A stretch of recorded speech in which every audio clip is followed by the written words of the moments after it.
Welcome to the Florida Aviation Network broadcast Plane Time with Ben Coleman.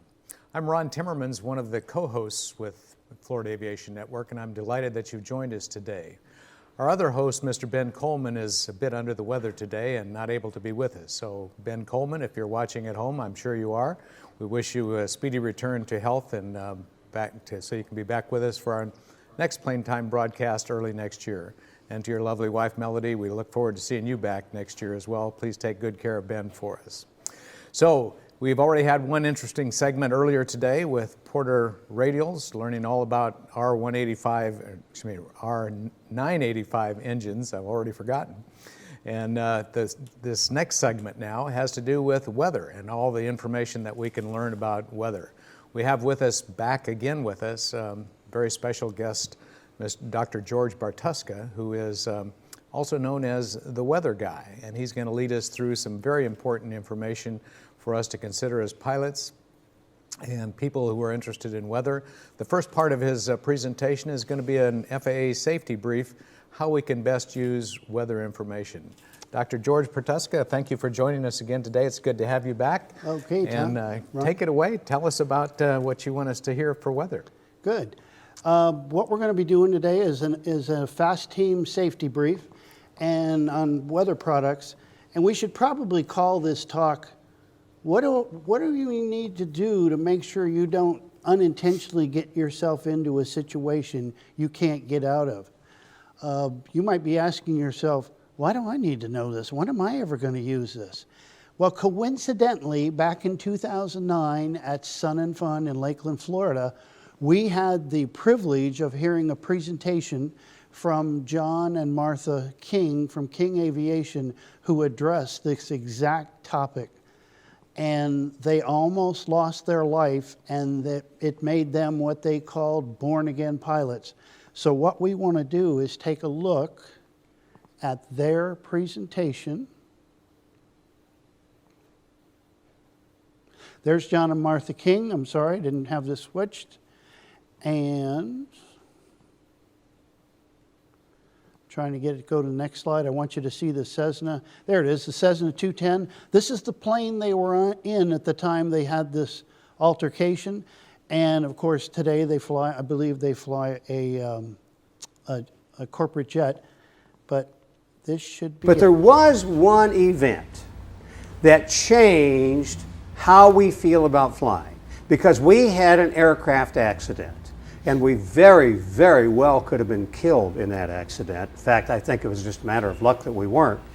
And we're here today to talk about now how we became experienced. And so I would like to tell you that story. And that story made us become what you might call born-again pilots. Because from that moment on, we changed everything about our risk management in the airplane.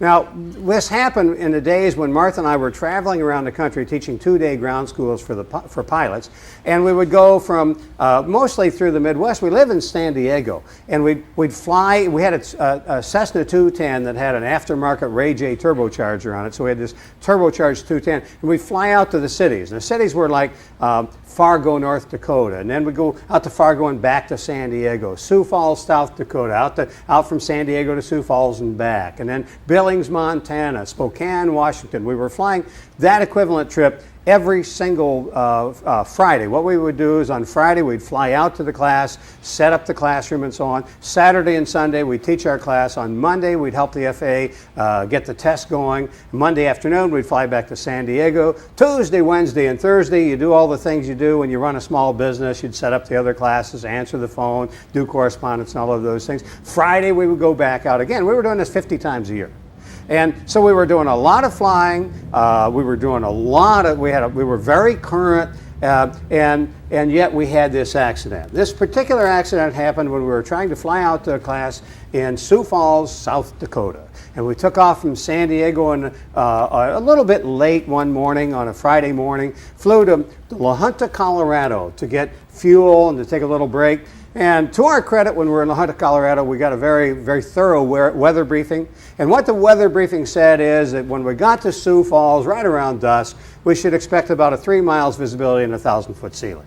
Well, kind of marginal VFR, was marginal VFR certainly, but we were instrument rated, we were very current, that really didn't worry us a whole lot. So we took off and climbed up to about 11,500 feet, headed off towards Sioux Falls, and in order to reduce the workload, just enjoy it, we're on top of an overcast, we're 11,500 feet, we canceled IFR. So we're flying VFR on top towards Sioux Falls, and after about 30 minutes in the air, we look over there and son of a gun, look at that, the generator quit working.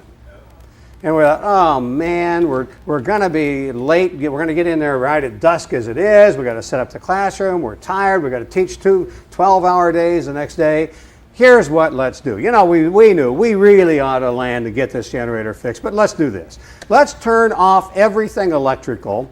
And we're pretty good at dead reckoning. Let's just hold a heading and keep track of our time until we think we're in the vicinity of Sioux Falls. And then we'll turn on the electrical system, call up approach control, get a vector underneath the overcast, and go land at Sioux Falls Airport and get the generator fixed while we're teaching our class. So we do this. We turn off everything electrical. We fly about 3.5 hours till we think we're in the vicinity of Sioux Falls, turn on the electrical system, and what did we get? Absolute nothing. The battery had gone completely stone cold dead. Holy mackerel. Let's do plan B. Okay, we're obviously, we are not going to be able to call up approach control, but let's use our emergency authority to let ourselves down through that overcast because we do really have a pilot-induced emergency. So what we'll do is we'll get ourselves down through the overcast and find that, and it's about 1,003 is what it was forecast to be, find an uncontrolled airport on the outskirts of Sioux Falls, land there, and just get our generator fixed at that airport while we're teaching our class. But there is a little bit of a problem with that because if you study the sectional chart around Sioux Falls, you'll notice there's lots of antennas that go up there 1,000 feet and more around the Sioux Falls area. So we said, let's do this. Let's turn north and we'll dead reckon until we think we're about 40 miles north of Sioux Falls and let ourselves down through the overcast. So we were at 11,500. We let ourselves down to the overcast. The top's over around 10,000 feet. And as soon as we get into the clouds, whap, ice all over the airplane. Now, if you're in an icing situation and you do not have an electrical system, what else do you not have? Pitot heat. So as we're going down, the airspeed indicator goes 90, 80, 70, 60, 50, and pretty soon it's showing us going backwards. You know this sucker's not backing up on you. So now you figure, all right, oh, okay, the airspeed indicator isn't working. We continued our descent. And now, I can tell you this, we had been dead reckoning for about 4 hours now, so we didn't know exactly where we were, and we didn't know exactly how high the terrain was. Plus, we didn't have a current altimeter setting. But I can say this, we continued to let ourselves down until we thought we were 100 feet above the ground and never saw the ground. Oh, holy mackerel. We put the power in, put the nose up, and start climbing through this overcast and pick up our second load of ice. Now we are on top of the clouds, and the airplane is a flying chunk of ice, and I am scared to death. I am just absolutely terrified. You know, Martha and I have a funny deal. And our deal is I fly one leg, she flies the next leg. If I try and touch the controls when it's her turn to fly, she breaks my arm. I would have given anything for it to have been her turn to fly. I am shaking, I am terrified. I tell her, look, I know what we should do. Let's find another airplane and follow it to an airport. And she says, John, that's not going to work. We're not going to find another airplane and follow it that far. She says, we have to go back down. And I said, Martha, I don't want to go back down. If we go back down there, we're going to hit something. A TV antenna, a silo, a tree, a barn. Who knows what we're going to hit? but this is going to end with our hitting something. And a couple times I actually kept forgetting that the radios wouldn't work. I'd reach for the microphone to find out what the weather was somewhere else. And in fact, when we got our weather briefing, we had remembered that there was some place that was about a 5,000 foot ceiling, 5 miles visibility that we could get to pretty quickly, but we couldn't remember where it was. When you think you're going to die, your IQ goes to 0 numbers, negative numbers. So we couldn't remember where that was. And I'm trying to figure something out. And Martha says, John, we have to go back down. And I'm going, Martha, I don't want to go back down. We're going to hit something. And as we're having this conversation, the sun, as it does every evening, slowly slid below the horizon. And she says to me, John, would you rather do it now or in the dark? I hate it when she thinks that way. So we pulled the power back, put the nose down, and went back down into that overcast to pick up our third load of ice.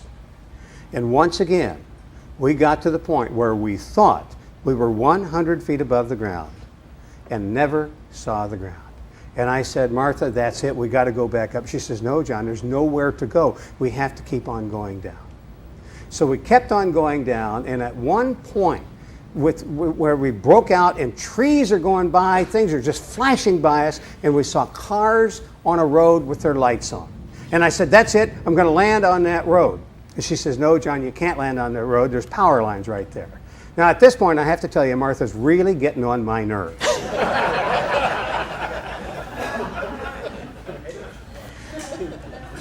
So I said, okay, that's it. We're just going to land right here. And I just reached over and pulled the throttle back. And I didn't care where we were. We just was time to get this airplane on the ground, because the longer we prolonged that, the more likely we were going to hit something. Happened to be we were over a cornfield. And we had the landing gear down because we didn't have an airspeed indicator. We didn't know how fast we were going. I just wanted to keep the airplane under control. So as I pulled the power off, just instantly we flared.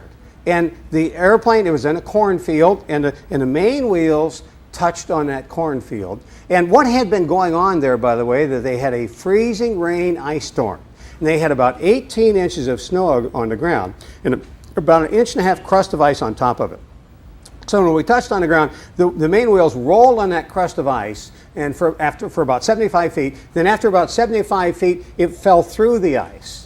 And at that moment, I began my all-time record short field landing, because that airplane just stopped instantly, and 18 inches of snow, and it just went up on its nose, and it could have gone either way. It just came back on its wheels again.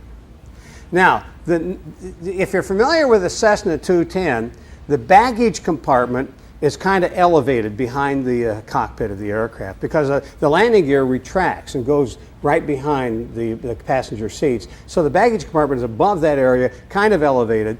And we had all of our luggage that we do for the classes, books, plotters, computers, our personal suitcase, a toolkit, and so on.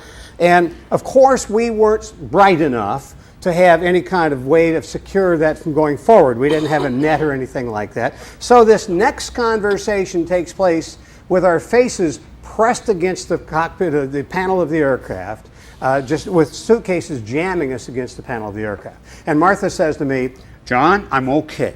I'm okay. She says, I hit my nose on the panel of the aircraft. I have a bloody nose, but I'm okay. And I looked up, and I saw blood and a hole in the windshield of the aircraft. And I said to her, to hell you hit your nose on the panel of the aircraft. Your head went through the aircraft, the windshield. She says, no. I just hit my nose on the panel of the aircraft. All I've got's a bloody nose. And I reached back and I felt down her back, and there was blood all the way down her back. And I said to her, look, you got something a lot more serious than a bloody nose. Now, at this point, you could hear the things sizzling on the engine and fuel trickling. So I said to her, but why don't we carry on the rest of this conversation outside the aircraft? And I said to her, I'm jammed up against the panel of the aircraft, and I got all this luggage pressing me against the panel of the aircraft. I can't reach my door handle. Could you reach your door handle and we'll go out your side? She says, look, I've got all this luggage pressing me up against the panel of the aircraft too. I can't reach the door handle either. So it took me about 15 minutes to rearrange all this luggage to the point where I could reach the door handle. And I opened the door handle and I walked out in front of the aircraft, and in front of the aircraft was this long string of trash, wrenches, oil can openers, tools, rags, all for about 75 feet in front of the aircraft. And I looked at that and I thought, I'll be darned. Somebody crashed here before we did.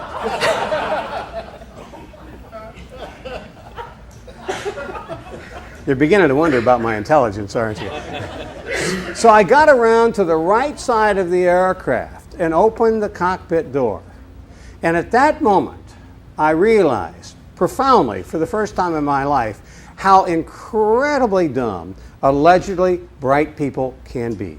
Because what had happened is when we crashed, that we had a toolkit in the back of that aircraft, and that toolkit had come forward like a shot, beat Martha about the head and shoulders, and gone right out in front of the aircraft. And when it hit Martha on the head, it just sprayed blood all over the inside of that aircraft. There was blood on the headliner, blood on the side panels, blood on the instrument panel of the aircraft. The entire aircraft interior was sprayed with Martha's blood. And I thought to myself, you idiot. You absolute idiot. How dare you take such a risk with the most precious thing in the world all over the issue that you didn't want to stop and get that generator repaired. And of course, when we called the insurance company, the very first thing they did is get a flatbed truck, and they lift this airplane up on the flatbed truck and take it to a hangar. And when they got to the hangar, the very first thing they checked is what was wrong with the generator. And what they found is that a single wire had become detached from the generator. Had we simply landed and reattached that single wire, we would have gone on safely with no problem at all. Because we didn't want to take the time to reattach that single wire, we put everything in the world that was precious to us at risk, very nearly lost our lives. But we did become born-again pilots.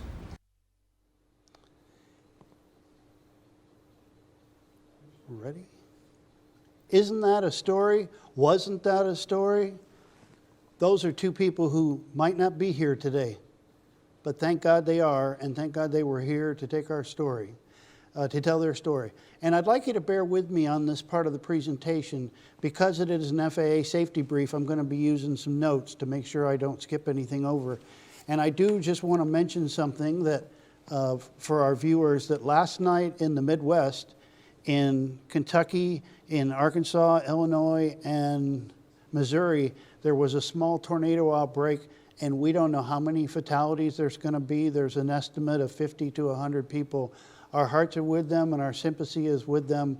Hopefully, the recovery will go as good as it can go. So, I want to put up another slide now. I want to put up my first slide. Okay, so what we're going to talk about, the overview of weather information, planning for the flight, and the pitfalls and best practices.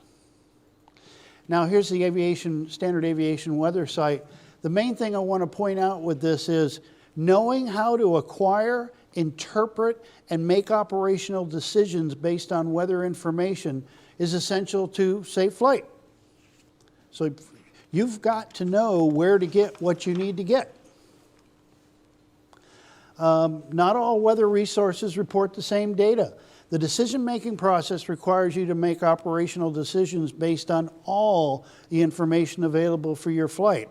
Now, let's be realistic. If you were to take the time to look at everything that exists on the internet, by the time you'd looked at it all, the flight would have ended.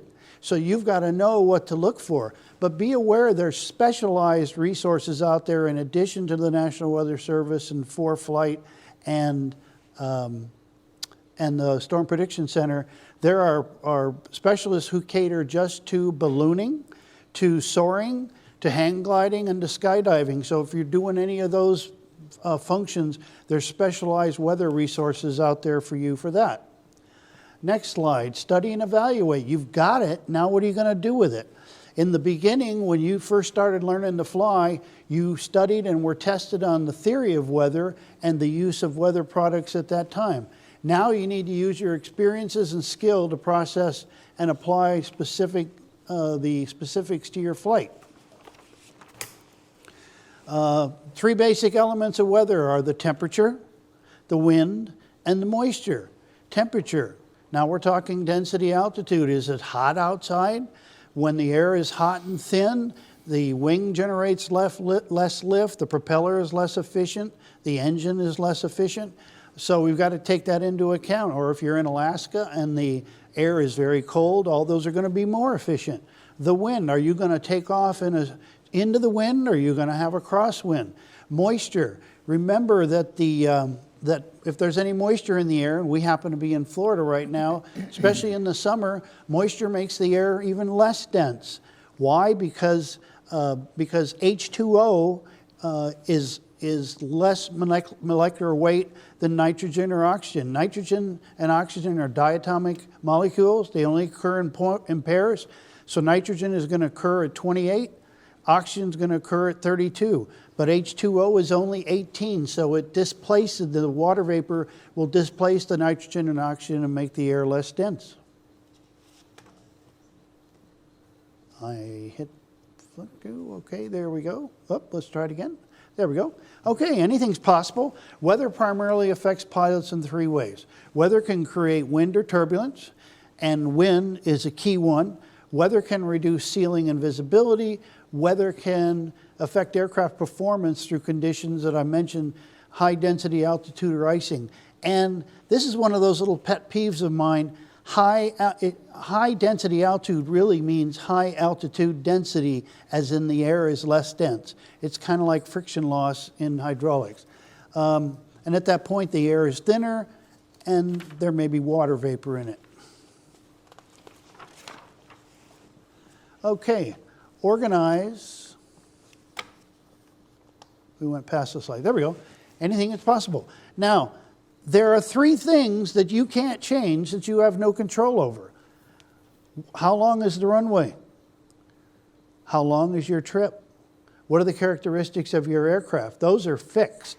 What you can change is how heavy is your aircraft going to be?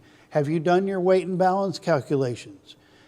People who haven't done their weight and balance calculations in the past are no longer with us. Okay, I'm waiting. There we go. Okay, get the big picture before you fly. Organize the information into a format that works for you, and then make the decision. Okay, let's try it again. Oops. Okay, for some reason it's skipping a slide. That's okay. Make sense out of the data. Just a minute. Oh, it went back one. Okay. Just a little cockpit thing here. One of the things to keep in mind, one of the sayings that you'll hear around an airport, the same glass cockpit that's in a brand new Boeing 737 can now be in a Cessna 172. But a 172 does not fly like a 737. You have to keep in mind who you are and what aircraft you're in and how you and that aircraft work as a team. Okay, let's go to the next slide. Just a minute. Turbulence visibility, okay. And now the next slide. Making sense of the data, I went over this: turbulence, visibility, and aircraft performance. My little clicker is not responding. There we go. Never thought of that. Okay, good. Sorry. Okay. The pilot aircraft team, as I was mentioning before, are you or the aircraft up to the challenge of the flight today? Should you be going flying? Your technologically advanced airplane can be very helpful, but no airplane can adequately compensate for the deficiencies in its pilot's knowledge, training, experience, or skill. Okay, read all about it. If the result of your evaluation process leaves you in any doubt, then you need to develop a safe alternative. And we don't mean just an alternative field, but one of those alternatives is you're not going to go today. You need to tell your passengers or tell yourself, you know what, let's go tomorrow. Let's look for a better weather situation. Too often we read in National Transportation Safety Board reports, if they had just stayed home, they'd still be alive.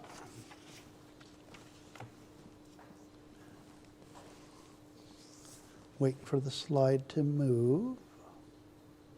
There we go.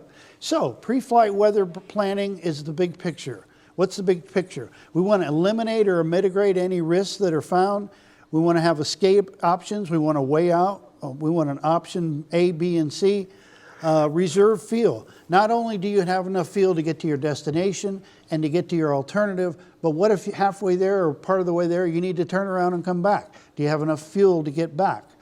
Terrain avoidance. Are there going to be any hills, mountains, antennas, anything in your way during the flight? Service or repair, just like we saw with the King, Mr. and Mrs. King. If there's a problem with your aircraft, you need to stop and immediately go address that problem. And emergency options, ice, reduced visibility, fog. Those are things you got to have a plan for and know whether you're going to encounter them. Okay? So weather-related risk, just a minute here. Oh, that's what I just, sorry. Okay, so expectations. What did the data tell you? Reality. What does it really look like out there? What are you seeing versus what you planned for? Risk. Is my plan still working? And what about fatigue? Are you tired? Did you do something? Did you help somebody move before you got in that airplane? Options. Consider your option B, your option C, and option D is, am I going to go or am I not going to go? And the risk. Is my plan still working? Has anything happened that might jeopardize the flight? Okay, best practices. Use more than one weather source. Plan to be late. Plan an alternate. Plan for the worst possible scenario. And train for weather-related contingencies. Check the weather often. Just like you check to get an updated altimeter setting, check your for-flight or whatever in-flight information you have, or ask ATC if there's anything they can update you on the weather. So what is the big picture? Here are 4 things I want to leave you with. Number 1, look at the surface weather map and say, where are the low pressure zones? Low pressure is where the big weather makers are because of the rising air, because of convection. Number 2, where are the fronts? They're the next most likely place for there to be weather, especially where there's cold fronts. Number 3, where are the convective hazards?